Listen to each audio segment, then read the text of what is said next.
Bapak Ibu yang terkasih dalam Tuhan Yesus, pada sore hari ini kita boleh berjumpa kembali karena kasih dan anugerah Tuhan. Nah, sebelum saya sampaikan juga ucapan terima kasih kepada tim pengembalaan yang hari ini boleh memberikan kepercayaan kepada saya. Saya ingat kurang lebih bulan Mei yang lalu ya, ketika liburan bersama, saya juga ingin menyampaikan firman Tuhan di ibadah sore atau di ibadah pagi pada waktu itu, tetapi tidak terkejar. Kadang-kadang apa yang kita rencanakan tidak berjalan sesuai dengan yang keinginan kita. Tapi sekali lagi Tuhan itu baik. Tuhan baik dan segala sesuatunya pasti indah, pasti luar biasa. Dan pada sore hari ini kita akan bersama-sama belajar tentang firman Tuhan. Baik Bapak Ibu yang terkasih dalam Tuhan Yesus, pada sore hari ini kita akan bicara tentang dua hal. Sebenarnya ini menjadi topik diskusi kami yang luar biasa beberapa Sabtu yang lalu, ya, hari Sabtu ya, kita bisa diskusi kalau ibadah pagi. Setelah ibadah pagi itu kita diskusi. Apa yang kita diskusikan Bapak Ibu banyak hal, ya kan. Katanya kalau pas sama rame-rame itu pasti banyak inspirasi yang kita dapatkan. Dari situ saya diberikan impresi, kesan. Nah, pada hari ini ternyata ini cocok buat, bukannya cocok ya, artinya ini yang akan saya sampaikan di ibadah ini. Tentang David and Michal. Daud dan Michal. Nah, Daud, David and Michal. Ya. Michal atau Michal itu kurang lebih sama ya. Nah, David atau Daud dan Michal. Dalam Alkitab dicatat, kenapa sesuatu ini kok menggelitik, dan saya ingin sampaikan kepada kita. Bapak Ibu yang terkasih dalam Tuhan, ketika kita bicara tentang Daud, seorang yang luar biasa. David, King David. Daud, ya bahasa Indonesia Daud, bahasa Inggrisnya David, ya kan? Saya nggak tahu bahasa Ibrani apa Mas Rey. Sama David ya, David. Jadi, nah Daud seseorang yang dilahirkan dari keluarga yang sederhana. Daud kita tahu lahir dari seorang yang sederhana. Ya, dia memiliki saudara laki-laki yang banyak. Ya, lumayan lah. Zaman dahulu kalau saudara itu 10 biasa. Biasa lebih dari 10 pun biasa juga. Ya kan, dari satu mama aja bisa lebih dari 10 itu biasa. Nah, Daud ini ditulis banyak kali di Alkitab dan menjadi satu orang atau seorang tokoh yang fenomenal. Karena Daud juga dalam Alkitab itu banyak yang diceritakan dalam kehidupannya. Baik dalam perjanjian lama, dalam perjanjian baru. Hampir sebagian perjanjian lama itu adalah karya dari Daud, utamanya kitab Mazmur, meskipun tidak semuanya ditulis oleh Daud. Nah, Daud itu lahir dari seorang yang sederhana, keluarga sederhana, ya. Kemudian dia terlatih, terdidik, ya, teruji lah kehidupannya ya. Karena hidup sederhana, pasti kalau orang yang biasa-biasa saja, dia biasanya itu bekerja itu udah biasa, ya kan, untuk mencari bertahan hidup pada waktu itu. Nah, karena zaman Daud tidak ceritakan dia sekolah di mana, saya nggak tahu dia sekolah ada TK, ada SD, ada atau enggak. Tetapi saya yakin dan saya percaya. Kenapa dia bisa menulis? Pasti Daud ini adalah seorang yang terdidik. Tidak diketahui dia sekolahnya sarjana, S1, S2, atau S3. Dari karyanya, maka Daud ini bisa dikatakan dia, kalau saya boleh gambarkan, Daud ini pastilah pendidikan formalnya, kalau dia hidup zaman sekarang ini, sama-sama dengan saya dia akan ambil S2 atau S3 kali. Kuliah yang pasti lebih tinggi. Nah, kira-kira gitu. Kalau dia hidup zaman sekarang. Kalau dia hidup di Israel saat ini, maka mungkin dia akan kuliah di Universitas Hebrew University, salah satu yang paling terkenal di Israel. Nah, Bapak Ibu nanti anak-anak muda nih boleh, ini siapa tahu punya keinginan mau kuliah di sana kan. Kalau bicara kuliah tentang keagamaan apapun, Hebrew University, boleh. Daud, kalau melihat hasil karyanya, maka dia adalah orang yang sangat terpelajar dan sangat pintar. Sehingga dia bisa mengkompos, menciptakan puji-pujian lagu-lagu. Nah, pada masa kecilnya dia terlatih menggembalakan apa? Domba. Dia gembalakan kambing domba. Bukan hanya kambing, bukan hanya domba, mungkin ada lembu, ada sapi, ada yang lainnya milik orang tuanya. Pada waktu itu orang yang paling kaya adalah orang yang memiliki harta benda yang bergerak, ya, yang makan, itu kambing domba. Nah, Daud ini adalah seorang penggembala, tapi dia bukan orang yang tipenya hanya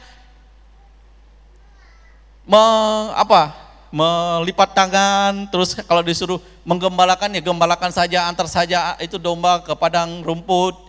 Setelah itu dia tidak bergerak apapun. Pada saat dia mungkin menggembalakan, kalau orang lain menggembalakan domba mungkin sambil tidur-tiduran di bawah pohon, atau naik di atas pohon, atau buat sesuatu. Daud ini enggak seperti itu, bayangan saya ya, kira-kira betul itu ya. Nah, pada saat menggembalakan domba, dia juga melatih dirinya setiap hari. Pada waktu he had so much time every day, banyak waktu yang dia punya, maka setiap hari itu kan menggembalakan dari pagi sampai sore, sampai petang. Dia berlatih. Nah, berlatih pertama dia melatih pertahanan diri. Pertahanannya. Alat yang bisa digunakan pada waktu itu apa? Senjata yang paling ampuh, yang bisa merobohkan orang dalam jarak 30-40 meter, dari sini sampai ke pojok sana, yaitu dengan penggali-ali, ketapel ya kita bilang ya, alat satu-satunya. Karena senjata yang paling bisa diandalkan pada waktu itu untuk membunuh binatang buas, atau paling tidak menakut-nakuti. Nah, itu sebabnya dia, kalau pada saat dombanya tidak diganggu, maka tiap hari dia latihan. Selain latihan, dia juga membawa alat musik. Makanya kalau seseorang yang terlatih, yang yang hidupnya dalam musik, harusnya dia akan lebih cerdas.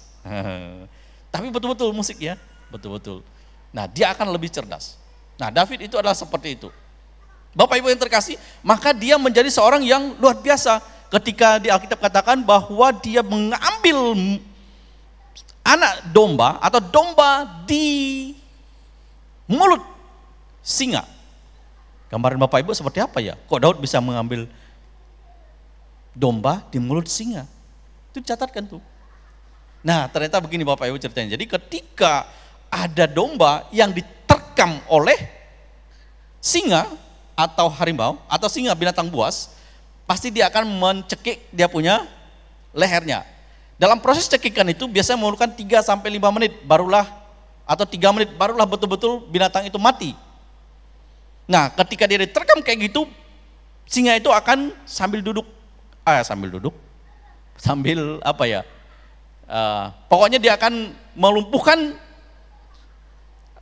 binatang yang mau dimakannya itu beberapa waktu. Nah, pada waktu dia diam kayak gitu, maka Daud akan melemparkan atau menggali-ali itu, mengetapel lah kalau kesarang ya. Nah, jadi kalau binatang, kalau dengan kekuatan yang luar biasa kena di batok kepala ini, siapapun itu akan mati. Makanya binatang itu yang diterkam ya, domba yang terkam dalam mulut singa itu bisa diambil ketika kepala singa itu sudah kena hantaman batu. Pasti dia pakai batu itu ya, pakai batu kena kepalanya, dan kalau kepalanya bocor, dia tidak akan bergerak lagi. Nah, itulah dia bisa ambil domba di dalam mulut singa itu. Itu perlu latihan Bapak Ibu. Nah, selain dia latihan, makanya kalau orang yang hebat kayak gitu, bahkan sampai satu helai rambut pun bisa, dalam jarak 30-40 meter sampai 50 meter, satu helai rambut bisa kena. Itu hasil dari latihan, bukan tiba-tiba. Latihan itu dengan segenap hati, dengan segenap, pokoknya dia pikir terus. Nah, kemudian satu hal lagi yang luar biasa buat Daud itu, dia bukan orang yang tipenya yang diam-diam saja. Dia suka main musik. Dia selalu bawa kecapi. Nah, main kecapi pun bukan hanya biasa-biasa saja. Saya katakan Bapak Ibu, kalau saja Daud itu tinggalnya di Kaposulu, Bapak Ibu tahu Kaposulu ya? Tinggal di Putus Sibau, atau dia tinggal di Landak, di kampung saya, dia bawa alat musik, sape namanya. Dia akan main sape tiap hari. Tahu alat musik sape enggak Bapak Ibu? Mudah-mudahan tahu ya, alat musik sape. Alat musik khasnya orang Dayak itu namanya sape. Atau kalau dia di Tionghoa, alat musik yang digesek kayak gini, apa namanya itu ya? Atau yang harpa seperti itu, ya kan? Nah, tapi karena Daud tinggalnya di Timur Tengah sana, di daerah Israel, maka dia main kecapi namanya, atau harpa. Ya kan? Main harpa. Dia sekalian, jadi dia melatih dua hal itu, Secara musik dia luar biasa, secara pertahanan pun dia oke. Nah, Daud itu terbiasa seperti itu. Makanya ketika mau melawan Goliat, itu nggak tiba-tiba dia, bukan karena urapan semata Bapak Ibu, tapi hasil dari latihan. Dan dia percaya diri. Dia katakan, jangankan kau lihat orang yang tak bersunat itu, ya kan, beruang dan singa saja bisa aku kalahkan. Nah tadi hasil daripada itu. Ya, jarak 30 meter dengan hantaman pengali-alinya itu, kepala singa itu bisa bocor atau kepala beruang itu. David terlahir dari keluarga yang sederhana, terbiasa bekerja, terbiasa belajar, terbiasa. Makanya dalam kehidupannya Daud ini sebenarnya mengalami banyak hal yang dia tidak bisa, banyak hal yang tidak enak dalam kehidupannya. Bayangkan loh, ya, bayangkan saja dia sudah menjadi raja saja. Kita lihat ada seseorang yang bernama Mikal. Mikal itu anak seorang raja. Ya, boleh. Kita baca dulu ya, kisahnya ini ada di mana Bapak Ibu. Nah, Bapak Ibu kita lihat dalam Alkitab dikatakan demikian, bahwa dalam 2 Samuel pasal yang ke-6. Ya. Di sini dikatakan. Nah, ini langsung ya di sini ya. Nah, ini ada Mikal. Mikal ini tadi saya katakan dia adalah seorang putri raja, princess. Seorang putri raja. Pengen semua orang anak perempuan pasti cita-citanya pengen seperti putri, kira-kira gitu ya. Dandan, tampilan yang baik, yang cantik, yang luar biasa. Dia adalah seorang putri raja, raja pertama bangsa Israel. Bapaknya bernama siapa Bapak Ibu? Saul. Saul itu adalah raja pertama bangsa Israel. Kalau di Alkitab dikatakan dia itu tampilannya gagah, hebat, luar biasa, lebih tinggi dari yang lainnya. Penampilannya oke. Secara physical appearance-nya, penampilan fisiknya Saul ini pasti orangnya sangat oke banget. Sangat bagus ya. Ya mungkin karena terlatih juga dia, saya nggak tahu waktu itu dia sering nge-gym atau enggak. Sehingga bentuk badannya pun dikatakan itu bagus sekali. Dan dia terpilih menjadi raja. Tapi kita lihat, kalau biasanya bapaknya cakep, pasti juga anaknya cakep-cakep. Mikal ini anak bungsu, 2 anak perempuan Raja Saul, satu namanya Merab, satu Mikal, ada abangnya Jonathan, Melkiswa dan Isiboset ya. Nah dia dilihat, dan Mikal ini adalah seorang putri raja. Nah ketika Daud berperang, ketika Daud bisa mengalahkan Goliat, maka dia dihadiahkan oleh, bukan hanya mengalahkan Goliat ya, setelah Daud terkenal mengalahkan Goliat, bangsa Israel menang melawan Filistin, kemudian Saul menjadikan Daud itu sebagai pengawal pribadinya. Selain hanya pengawal pribadi, dia juga sebagai pemain musik. Nah, jabatannya rangkap. Pada saat dia diutus oleh Saul untuk memerangi Filistin, dia pun bisa menjadi seorang panglima yang bisa mengalahkan bangsa Filistin. Saya nggak ngerti dia dari penggali ali, kemudian dia memegang pedang dan bisa mengalahkan. Pada waktu itu kalau perang ya seperti itulah. Dan dia dihadiahkan oleh Saul, karena Saul pernah berkata, kalau ada yang bisa mengalahkan bangsa Filistin atau tentara Filistin, maka dia akan memberikan putrinya menjadi, atau orang itu akan diangkatnya menjadi menantu. Oleh Saul pernah berkata demikian. Dan Daud mendapatkan itu. Nah jadilah Mikal ini menjadi istrinya Daud. Tapi lihat Bapak Ibu, jadi istri Daud. Daud belum jadi raja pada waktu itu. Ya, belum menjadi raja, jadi menantu. Baru menjadi menantu raja. Ketika dia menjadi menantu raja, raja sendiri nggak suka sama Daud. Saul sendiri nggak suka. Saul sendiri ingin membunuh Daud. Dia tahu karena Daud lebih dielu-elukan, lebih dipuji-puji karena kehebatan dia bisa mengalahkan.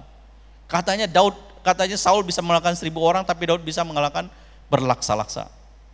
Raja Saul marah, meskipun itu adalah menantunya. Bahkan berapa kali dia ingin membunuh Raja Daud. Tapi karena Daud itu orang yang secara spiritual dia juga diurapi Tuhan. Nah Bapak Ibu yang terkasih dalam Tuhan. Nah Daud itu seorang penggembala, seorang panglima tentara. Pada akhirnya dia menjadi seorang raja. Nah, sini yang kita akan mau baca bersama-sama.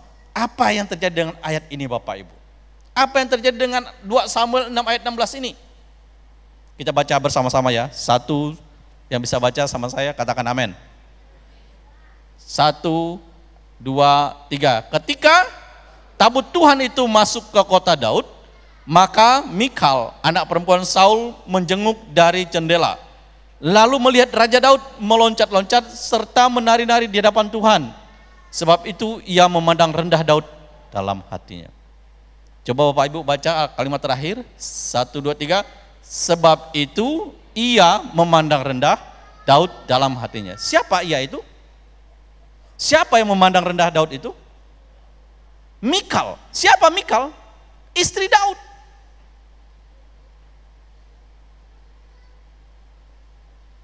Sebab itu Mikal memandang rendah Daud hanya dalam hatinya loh Bapak Ibu. Hanya dalam hatinya. Tetapi setelah dalam hati keluar juga, karena di ayat 20 dikatakannya lebih parah lagi. Ada satu ayat yang luar biasa. Hari ini aku lihat kau menari-nari seperti raja tua katanya di hadapan para budak-budak perempuan. Engkau menajiskan diri kan setengah. Katanya dikatakan seperti setengah orang yang telanjang. Memalukan. Bahkan dalam bahasa Inggris kalau saya baca di sini nih. Ya tadi ada kirim, bisa nggak ditampilkan? Nah, kalau dalam bahasa Inggris boleh ditampilkan. Dalam terjemahan King James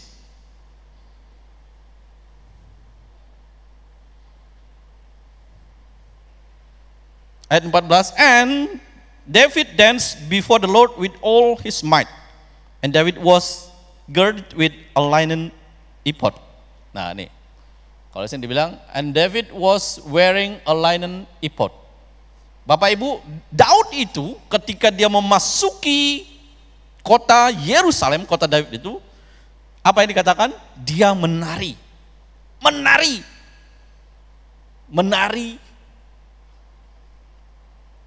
Menari dengan, so David and all those of Israel brought up the ark of the Lord with shouting and with the sound of the trumpet.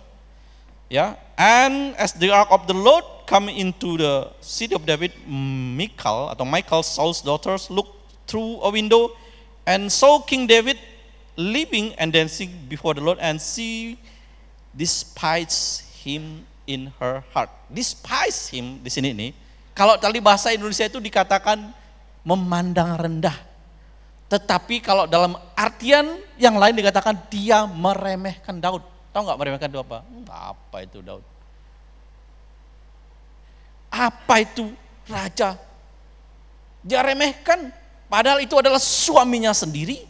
Ini Daud sudah menjadi raja ya. Dan itu adalah raja Israel sendiri. Apa yang dibuat Daud? Dia memuji Tuhan dengan segenap hatinya.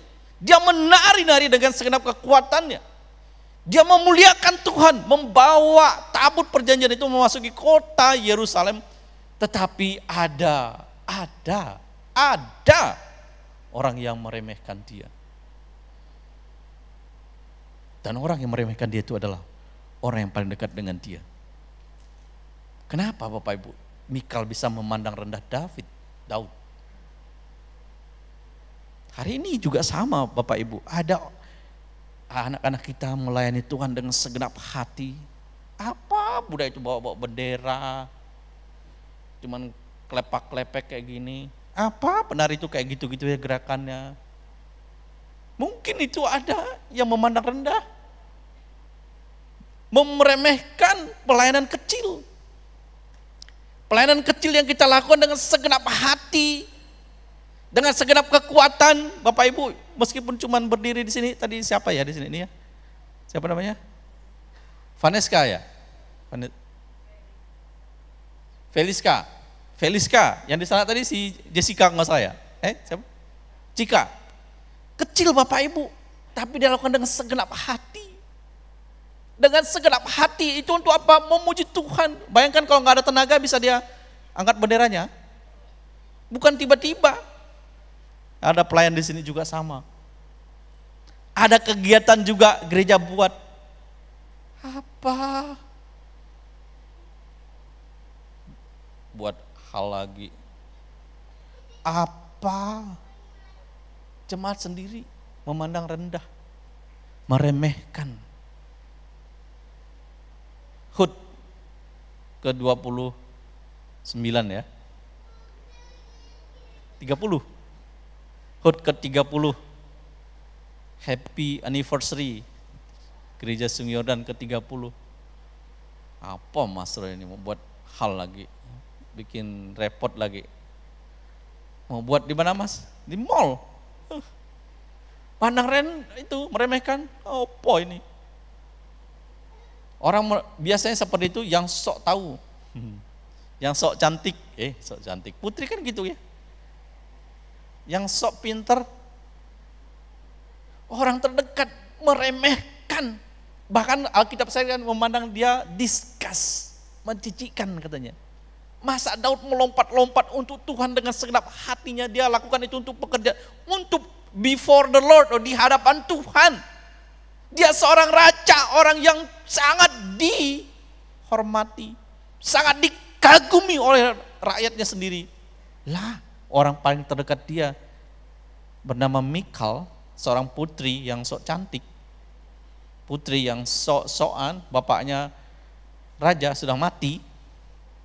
Ya kan? Untung aja si Mikal ini enggak ikut berperang. Kalau ikut berperang mati juga waktu itu katanya, bersama Jonathan dan yang lainnya. Memandang rendah Daud. Daud sedang menari dari memuliakan nama Tuhan. Bayangkan Bapak Ibu, setiap 6 langkah.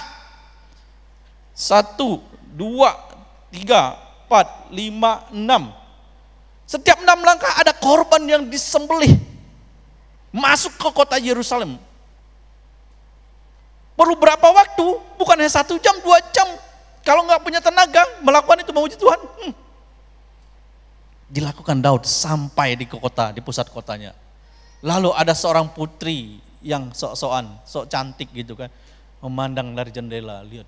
Tentulah ada jendela istana, ya istana pasti kayak gini ya. Misalnya kalau saya bayangkan Mikal itu ada duduk di belakang sana, ada jendela dibuka, kemudian Daud masuk dari depan sana tuh, berserta dengan para penari tadi ramai.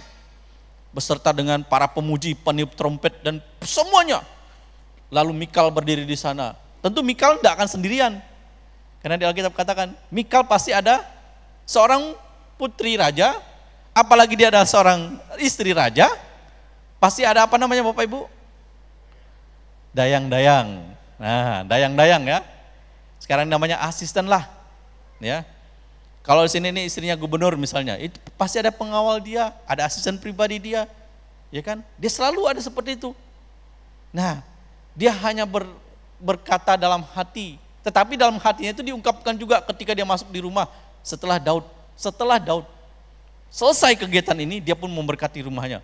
Lebih parah lagi Mikal ini, istrinya. Apaan kau nih? Kalau kita lihat di ayat yang ke-20. Nah, Bapak Ibu yang terkasih di dalam Tuhan, saya tidak akan panjang-panjang membahas tentang Mikal ini. Karena ini adalah tipe seorang istri yang saya kira, syukur-syukur di nama baptis enggak ada yang pakai nama Mikal ya. Ada enggak nama baptis Mikal? Paling Esther, Naomi, macam-macam ya, enggak ada. Nah, tetapi dia hanya dicatat di Alkitab pun tidak banyak yang diceritakan. Tapi ini satu contoh yang tidak baik sekali. Orang yang suka meremehkan, memandang rendah orang. Bapak Ibu pernah diremehkan orang enggak? Saya pernah juga loh Bapak Ibu. Diremehkan orang, saya ingat, ya kan? Nah ini tadi sudah dijawab. Ya, Daud diremehkan Mikal. Ini tadi ayatnya, ketika tabut Tuhan itu masuk ke kota Daud, nah ini. Sebab itu ia memandang rendah atau meremehkan Daud dalam hatinya. Bukan hanya dalam hatinya loh, dari dalam hati itu akan keluar. Ya, bahkan dikatakannya lagi. Tadi saya katakan saya pernah juga diremehkan Bapak Ibu. Diremehkan dalam hal apa? Saya ingat kira-kira tahun 2012. Dari 2011 atau 2011 atau 2000, ya sekitar seperti itu Bapak Ibu. Tapi biasanya orang yang meremehkan itu enggak merasa bahwa sedang meremehkan orang. Ada satu perkataan yang membuat kita merasa sangat direndahkan. Saya ingat perkataannya. Saya bawa anak, satu motor, bayangkan loh Bapak Ibu, pakai motor Jupiter Jet. Siapa pernah pakai motor Jupiter Jet? Tahun berapa kira-kira itu ya, Jupiter Jet? Sekarang masih ada enggak ya? Enggak ada, warna merah dulu Bapak Ibu, saya ingat. Jupiter Jet warna merah, istri mungkin enggak ingat. Tapi istri saya gendong anak saya yang kecil, yang lahir tahun 2010, masih kecil. Kemudian anak saya yang lahir tahun 2008 taruh di tengah. Digendong satu, taruh di tengah satu. Anak saya yang lahir tahun 2001 taruh di depan. Satu motor ada berapa? Melalui, kalau di itu kira-kira menyalahi aturan enggak ya? Tapi karena masih kecil-kecil enggak masalah. Di depan pos itu satu orang pernah berkata, tapi saya tidak akan kasih tahu siapa namanya. Mungkin orang yang berkata itu pun tidak sengaja juga. Boleh juga lah, bagus juga. Tapi saya bersyukur lah. Dia lihat kami seperti itu. Besok-besok Pak Soekardi, tahu gak perkataannya apa? Pak Soekardi bawa Tosa aja. Bawa anak-anak nih. Beli Tosa aja Pak katanya. Tahu Tosa enggak? Tahu Tosa enggak? Tosa. Tosa, bukan ngomong Cina, Tosa. Yang biasa untuk angkut apa? Galon, Bro Tidson ini kalau salah punya ya, galon. Nah, nanti beli Tosa Pak. Kira-kira kayak gitu satu kalimatnya. Tapi kalimat itu kayaknya kok meremehkan sekali orang ini gitu kan. Apa enggak disuruh, Pak cobalah Bapak tuh beli Mercy gitu kan, kira-kira masih senang. Disuruhnya beli Tosa. Aduh, ya saya merasa diremehkan pada waktu itu. Bagi yang mengatakan tidak merasa, tapi bagi yang dikatai, hati ini seperti apa rasanya ya? Saya bawa 3 anak, kami satu motor 5 berarti kan, disuruh nanti beli Tosa aja Pak katanya, atau nanti bawa pakai Tosa, bukan beli sebenarnya, bawa pakai Tosa aja. Tosa kan masih bisa muat berapa ya Bapak Ibu? Emang galon bawa pakai Tosa kan? Barang-barang mau di Gosen atau apa waktu itu, belum ada Gosen apa segala. Nah, kemudian saya pernah juga mendengar satu orang pernah juga dikata-katain tanda kutip tadi, mungkin yang mengata-kata itu enggak sengaja, tapi itu seakan-akan merendahkan. Ketika kita masih beribadah di Gajah Mada Mall. Ada yang ingat Gajah Mada Mall? Apa tuh Gajah Mada Mall? Nggak ada yang tahu. Anak-anak ini hanya sebagian orang yang tahu. Kalau Yanto tahu ya Gajah Mada Mall Yanto ya. Nah, Yanto ini sama Marifa pasti tahu Gajah Mada Mall. Kalau siapa? Camain mungkin nggak kepikir Gajah Mada Mall itu di mana gitu ya. Gajah Mada Mall itu tempat kita dulu beribadah tahun 2007-an ya. 2006 2007 atau sampai 2006.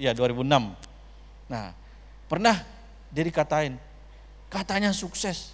Masa ke gereja pakai sepeda motor? Habis kesaksian saudara kita ini, lalu tiba-tiba dia pulang, ia baru sih mengalami dia sangat yakin bahwa hidup sukses. Bahwa anak juga 2, anaknya sih cuma 2, tapi udah lumayan besar-besar. Bahwa istri 1, istri sendiri bukan istri orang. Kan ada gitu ya Bapak Ibu, bawa istri siapa? Istri orang dibawa kan gitu. Anak-anak sendiri bawa istri orang. Mohon maaf. Katanya sukses. Masa ke gereja pakai motor? Cerita sukses kok pakai motor? Dia pun merasa. Tapi itu jadi pemicu. Habis dari situ dia katakan, masa iya sih? Udah, tak lama kemudian dia beli mobil, betul mobil Bapak Ibu dibelinya. Nah, kadang-kadang satu perkataan, memang kadang-kadang kita yang merendahkan orang tuh, Mikal ini juga tidak merasa bahwa itu merendahkan dan itu melukai sebetulnya, melukai Daud. Tapi Daud membalasnya, kata Mas Roy itu seperti pepatah atau filosofinya orang Jawa. Tidak langsung dibalas pada waktu itu.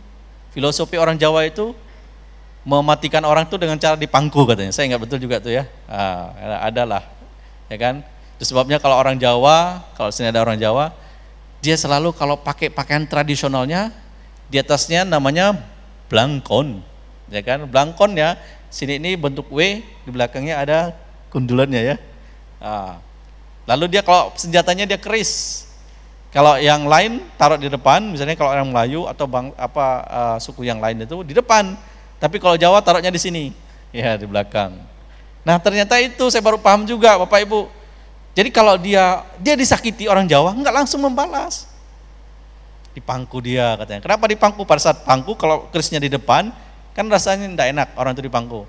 Tapi taruh di belakang, nanti udah enak-enak dipangku, yang dari belakang ditarik, nyet, pakai kerisnya.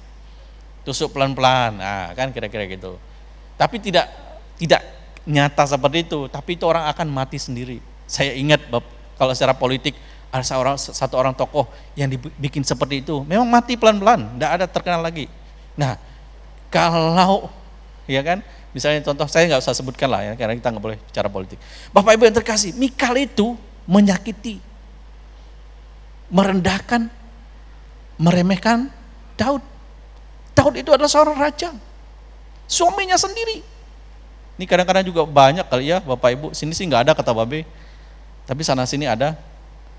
Kadang-kadang kalau suaminya pendidikannya lebih tanda kutip biasa-biasa saja, penghasilannya biasa-biasa, istri lebih dominan, gampang dia merendahkan. Seenaknya dia ngomong, kau ini suami macam apa? Tak bisa kerja. Dia kan, nyesal aku jadi istrimu. Suaminya bilang, saya nggak nyesal kan, kira-kira gitu. Nah, nggak boleh merendahkan orang. Nah, apa akibat daripada itu? Apa akibatnya? Apa dampaknya? Suami diremehkan oleh istri, ya kan? Ketika Daud pulang nih, kita baca dulu ya sama-sama. Ini ketika Daud, dia di sini Daud sebagai suami. Kalau tadi dia sebagai seorang raja dilecehkan. Nah ini dia ketika dia sebagai suami. Dalam lingkup kita dikatakan ketika Daud pulang untuk memberi salam, ayat 20 nih, kepada seisi rumahnya. Nah kalau dia pulang ke rumahnya berarti dia sebagai suami, ya. Maka keluarlah siapa? Mikal. Siapa Mikal nih? Putri raja yang sok cantik tadi kan? Mikal binti Saul mendapatkan Daud. Katanya, betapa raja orang Israel yang menelanjangi dirinya pada hari ini di depan mata budak-budak perempuan para hambanya, merasa dirinya terhormat pada hari ini, seperti orang hina dengan tidak malu-malu menelanjangi dirinya. Ini kalimat sangat menyakitkan Bapak Ibu. Suami baru datang di rumah langsung diberikan kata-kata ini, muncul istri. Pernah ngalami kayak gitu enggak? Suami baru pulang di rumah, tiba-tiba istrinya pokoknya banyak deh. Ya kan? Lihatnya sesuatu langsung. Kira-kira kalau kita seperti ini Bapak Ibu sebagai seorang suami, merasa gimana Bapak Ibu? Enggak, suami-suami pernah merasa enggak? Atau enggak pernah merasa? Puji Tuhan lah. Pulang kerja Bapak Ibu, pulang kerja, ini anak-anak muda nanti kalau kalian menikah, jangan seperti Mikal. Perlakuanmu terhadap suami, yang perempuan ya, kalau pengen nikah, kalau nggak pengen sih enggak apa-apa juga. Nah, hidup menjada seperti hidup menyendiri gitu kan, seperti anaknya Yefta yang kami bahas kemarin banyak ya kan. Anak Yefta. Nah, akhirnya dia harus tidak menikah selama-lamanya karena nasar dari Yefta. Nah, Bapak Ibu, apa dampaknya? Suami direndahkan. Boleh buka slide selanjutnya? Nah, tetapi berkatalah Daud kepada Mikal. Berkatalah Daud kepada Mikal di hadapan Tuhan yang telah memilih aku dengan menyisihkan ayahmu, kata Daud. Dia bela diri juga. Daud selalu katakan di hadapan Tuhan. Ini pembelaan Daud, ya kan? Dia menyisihkan Saul itu bukan karena dia keinginannya loh, tapi karena Tuhan yang memilih Daud. Saul itu dipilih oleh Samuel, tapi Daud dipilih oleh Tuhan sendiri, ya kan? Sehingga elegan dia pergantiannya pun. Daud tidak mengkudeta kerajaan Israel oleh karena dia memberontak, tetapi karena Saul mati akibat perbuatannya. Maka turunan yang negatif biasanya juga harus harus dipotong. Makanya kalau hasilnya seperti ini, Mikal binti Saul ini ya seperti inilah dia kan. Nah, itu warisan bapaknya juga kali. Ya kan? Nah, dan segenap keluarganya untuk menunjuk aku menjadi raja atas umat Tuhan, yakni atas Israel, di hadapan Tuhan aku menari-nari. Bahkan aku akan menghinakan diriku lebih daripada itu. Saking dia manas. Tadi kan dibilang terhina kan. Engkau akan memandang aku rendah, tetapi bersama budak-budak perempuan yang kau katakan itu, bersama-sama mereka aku mau dihormati. Bayangkan loh, Mikal tidak menghormati Daud. Mikal tidak menghormati Daud, tetapi Daud dihormati bersama-sama orang Israel. Jadi kalau Bapak Ibu ada istri di rumah tak mau hormat sama suami, jangan kaget. Bapak Ibu kalau suaminya di rumah tidak pernah dibuatkan minuman, ya kan apa segala, dilayani secara maksimal, jangan kaget, ternyata dia maksimal di tempat lain. Orang lain akan menghormati dia. Kalau di dunia lain, dia dihormati lain, maka dia akan mendapatkan yang lain. Syukurlah kalau orang Kristen kan enggak kayak gitu kan. Paling dia kesal aja, kalau dia kesal paling dia pergi ke gereja, ikut ibadah, semua persekutuan dia ikut gitu kan. Kalau di rumah nggak dihormati kira-kira gitu kan. Di sini ada komsel, yang harusnya komsel 1 minggu sebulan berapa kali, bisa dibuatnya berkali-kali 1 minggu kan. Ibadah NIV pun ikut, kemudian ibadah winter fellowship di hari Sabtu pun ikut, yang Saturday morning prayer pun ikut, ibadah pagi jam 8, jam 10, jam 3 pun ikut semua kan, karena di rumah nggak dihormati kira-kira gitu. Tapi enggak lah. Nah Bapak Ibu, jadi jangan pernah menganggap remeh, jangan pernah meremehkan, apalagi itu suami kita sendiri, suaminya ya. Suami itu harus dihormati. Makanya Alkitab katakan kalau di Perjanjian Baru bahwa hai istri-istri, tanduklah suamimu. Kalau yang menikah tahu kan, tunduklah pada suamimu. Itu. Nah kalau kalian sudah tunduk istri-istri, suami pasti akan mengasihi. Enggak mau, saya mau dikasihi dulu, baru tunduk. Udah mati dibalik-balik. Ya kan? Kasih dulu, baru nanti saya tunduk. Kasih apa? Kasih duit yang banyak, kasih uang, ya macam-macam gitu lah ya. Kasih macam-macam ya kan? Enggak, sama-sama. Kita belajar, hai istri-istri, tunduklah. Kamu tuh yang duluan suami apa istri sih yang diciptakan Tuhan? Siapa yang duluan diciptakan? Adam apa Hawa? Adam, ya kan? Hawa itu diambil dari tulang rusuk. Nih makanya tulang rusuk saya ini hilang satu. Dia yang masuk ya. Tulang rusuk, dia ada di bawah, bukan di atas, bukan diambil dari tulang kepala, kan gitu kan? Tidak harus mengkomodai. Silahkan saja suami atau istri lebih mungkin pendidikannya lebih terdidik. Suami enggak, tapi bagaimanapun dia, kata orang Muslim, dia adalah seorang imam di rumah. Bagaimanapun dia adalah seorang pemimpin di dalam rumah tangga kita. Kita enggak boleh mengikuti Mikal, Bapak Ibu. Jadi apa akibat dan dampaknya kalau meremehkan orang? Orang yang diremehkan sih pasti akan merasa termotivasi baik. Orang yang diremehkan akan merasa dia akan terpacu lagi. Makanya ketika saya dikatakan nanti beli Tosa Pak, enggak lama memang 2 tahun kemudian, bukan Tosa roda 3 saya beli, roda 20 tronton. Bisa saya beli roda 4, akhirnya kami bisa pakai mobil juga ke gereja kan, kira-kira gitu kan. Meskipun mobilnya yang harganya ya, saya bisa tampilkan sebenarnya mobil pertama saya, tapi enggak. Kenapa saya bisa beli mobil? Karena saya tadi dikatakan merasa diremehkan. Sukardi, kamu beli Tosa aja buat bawa anak-anakmu. Rasanya gimana gitu ya. Tapi saya bersyukur, saya enggak merasa gimana ya sama orang yang mengucapkan itu. Saya yakin bukan karena dia sengaja mengucapkan itu, tapi juga kalau ada orang meremehkan kita itu, kalau kita sedang berjuang satu kesuksesan, ibaratkan kalau selang itu ada lumpur yang menyumpat, air tidak bisa masuk, ada kata-kata itu seperti didorong itu lumpur masuk, supaya lumpur-lumpur yang menyumpat itu terlepas, maka aliran airnya lalu lancar. Bagi saya seperti itu. Orang menganggap remeh. Ya, nggak apa-apa, ya kan? Satu kali, satu saat, kadang-kadang perlu kita diremehkan. Buat yang ingin maju. Kalau yang nggak ingin maju sih, nggak perlulah tiap hari diremehkan. Tapi kita perlu juga orang menganggap kita rendah, menganggap kita enteng. Bisakah dia? Bisakah dia? Karena bagi saya, prinsip saya, filosofi hidup saya, kalau orang lain bisa, I can do it. Kalau orang lain bisa, tentu saya juga bisa melakukannya. Masalahnya waktu saja. Hari ini dia punya mobil satu, dia punya showroom mobil, kemungkinan dia punya pabrik mobil, saya belum punya mobil. Saya hanya berkata, suatu saat saya juga punya. Saya belum punya rumah waktu itu, suatu saat saya pasti juga punya rumah. Ada kawan kita yang sudah punya rumah, rumahnya banyak, bahkan jadi pabrik rumah.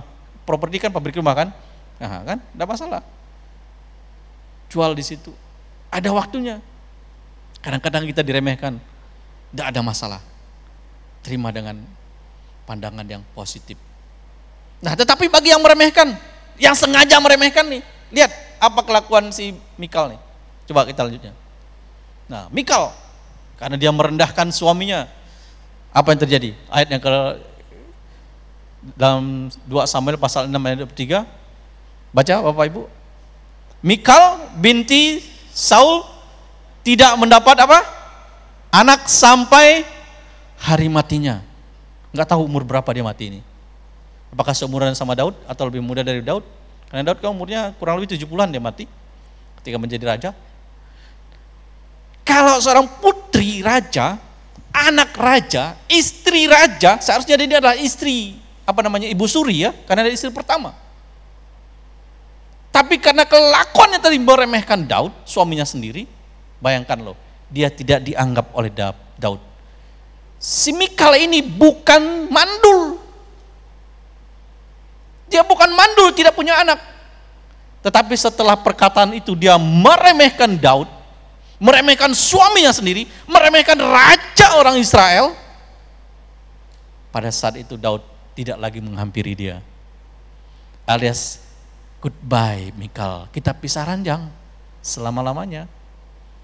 Kalau dia istri raja, tiba-tiba dia punya anak, berarti dia selingkuh dong, ya kan? Makanya dia tidak dihampiri Daud lagi, tidak lagi kebutuhan secara biologisnya dipenuhi oleh Daud. Dia menggunakan filosofi orang Jawa Daud nih kan. Dia bunuh pelan-pelan sampai dia mati nggak punya keturunan. Bayangkan loh, nggak ada yang ngurus dia juga. Kita kalau dengan sengaja meremehkan orang, saya tahu juga ada beberapa bahkan di gereja ini, kadang-kadang karena mungkin dia ada latar belakang keluarga yang hebat dulu, memandang rendah orang, meremehkan orang. Tapi waktu menjawab kehidupan orang-orang yang suka meremehkan itu, seperti Mikal, akhirnya tidak lagi mendapatkan berkat. Berkat jasmani, berkat rohani, mati semua. Tidak mendapatkan anak. Apa bicara tentang itu adalah bicara berkat yang berkelanjutan.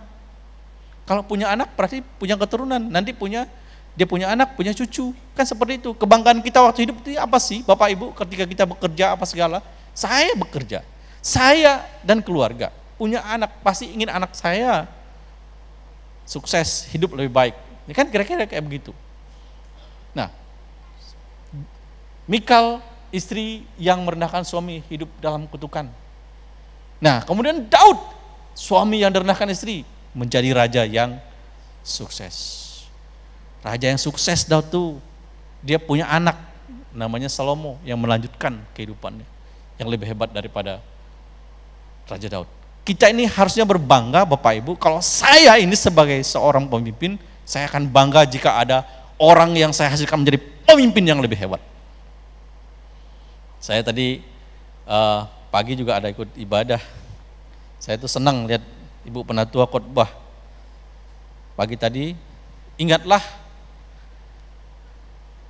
penciptamu pada masa mudamu. Ingatlah penciptamu pada masa mudamu. Saya perhatikan di satu sisi yang lain ya, Ibu Penatua, mohon maaf. Ya, tahu nggak progresnya apa? Tampilan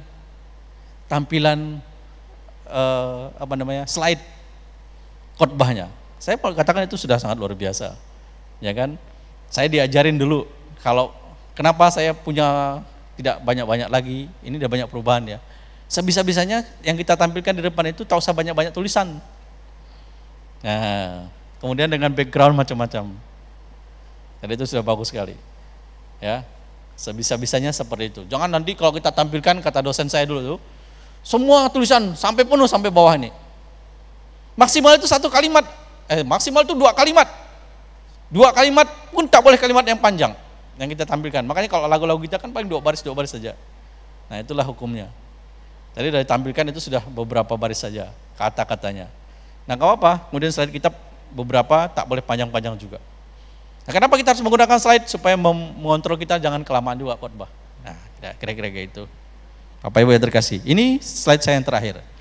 Jadi sekali lagi, Daud itu menjadi sukses. Satu kata yang terakhir, kita baca sama-sama. 1, 2, 3. Jika ada yang meremehkan atau menganggap rendah diri kita, anggaplah hal itu sebagai pemicu agar kita bisa menjadi sukses. Jadi tadi saya katakan kadang-kadang omongan orang yang merendahkan kita, kadang-kadang perkataan orang yang menganggap kita remeh, itu bisa menjadi pemicu buat kita. Saya yakin kita semua pernah mengalami hal itu. Ya kan? Mungkin pernah karena badannya main fisik misalnya. Apa badanmu kayak begitu? Gendut, besar lagi. Dia diremehkan kayak gitu. Saya pernah nonton videonya tuh yang beratnya hampir 200 kilo turun menjadi, cuman bermasalah juga ya. Jadi kulit-kulitnya jadi bermasalah, ya kan? Karena diremehkan, sering dibully. Beda bully sama remehkan ya. Nah, kalau ngebully itu maksud dan tujuannya jelas untuk menjatuhkan orang. Tapi meremehkan kadang-kadang satu kalimat yang sakitnya dalam, kira-kira gitu. Nah, ketika kita diremehkan, tapi itu anggap sesuatu yang baik. Tangkap segala sesuatu dengan kacamata yang baik. Nah, kalau ada yang hari ini terjadi dalam kehidupan kita, saya ingin buktikan. Boleh, itu namanya dendam positif. Saya ingin buktikan, saya dendam kepada dia. Saya ingin buktikan bahwa yang dikatakannya itu tidak seperti itu. Bahwa kita bisa lebih daripada itu. Bapak Ibu yang terkasih dalam Tuhan, firman Tuhan, hari ini kita belajar kepada satu sosok, orang yang meremehkan dan orang yang diremehkan. Mikal adalah orang yang menganggap dirinya hebat karena dia putri raja, karena dia hidup dalam kesenangan dan kehebatan, karena dia hidup dalam kebaikan yang diterima, sehingga dia gampang berkata-kata. Ternyata perkataannya itu adalah merendahkan orang, ya kan? Daud orang yang diremehkan, tetapi dengan diremehkan tidak mengurangi nilai hidupnya. Sama dengan kita hari ini, dengan kita diremehkan oleh satu orang tidak akan mengurangi nilai hidup kita di hadapan Tuhan. Bahkan ketika orang itu melabeli kita atau meremehkan kita, menganggap kita rendah, pada saat itu dia sedang mengangkat kita ke level yang lebih tinggi. Pada saat itu dia sedang mengangkat kita atau menyelamatkan kita dari tempat yang tidak baik. Bapak Ibu yang terkasih dalam Tuhan, mari kita belajar. Mari sekali lagi kita belajar. Hari ini, jikalau hal itu terjadi atas kehidupan kita, ada orang yang menganggap remeh kita, enggak ada masalah. Tetapi jangan sampai kita meremehkan orang, karena kalau pada saat kita meremehkan orang, maka hal yang negatif akan terjadi. Seperti Mikal, tidak diberkati, hidup dalam kutukan. Apalagi itu dengan sengaja. Tapi kalau tidak sengaja, mungkin terlontar begitu saja, kita nggak merasa bahwa kita meremehkan orang, mungkin itu adalah sesuatu yang Tuhan taruhkan kepada kita. Tapi jangan sekali lagi itu dengan maksud yang betul-betul merendahkan orang. Mari kita berdoa. Haleluya. Bapa di surga, terima kasih. Engkau Allah yang baik. Hamba-Mu telah selesai dengan firman Tuhan pada saat ini. Kalau ada hal yang tidak berkenan di hadapan-Mu Tuhan, ampuni. Kalaupun ada hal-hal yang meremehkan, Tuhan ampuni. Kami mau hidup dalam kasih dan anugerah Tuhan. Kami mau hidup melayani Tuhan. Kami mau hidup berkenan di hadapan Tuhan. Tidak ada maksud kami untuk menyakiti siapapun, karena kami pun tidak ingin disakiti. Oleh karena itu Tuhan, bekerjalah berkaryalah atas kehidupan kami pada saat malam hari ini. Kuasa kasih Tuhan menyertai kami. Kami belajar satu hal, kami mau seperti Daud, melayani dengan segenap hati. Meskipun ada orang menganggap hal tidak baik, bahkan orang terdekat kami meremehkan kami, bahkan orang-orang yang kami kasih merendahkan kami, meremehkan kami, tapi kami tetap terus akan jalan melayani Tuhan, bekerja untuk Tuhan dengan segenap hati, dengan segenap kekuatan, dengan segenap akal budi kami, dengan segenap apapun yang kami miliki. Bapa, Engkau baik yang memberkati kami pada saat malam hari ini. Terpujilah Engkau Allah, dalam nama Tuhan Yesus kami berdoa. Haleluya.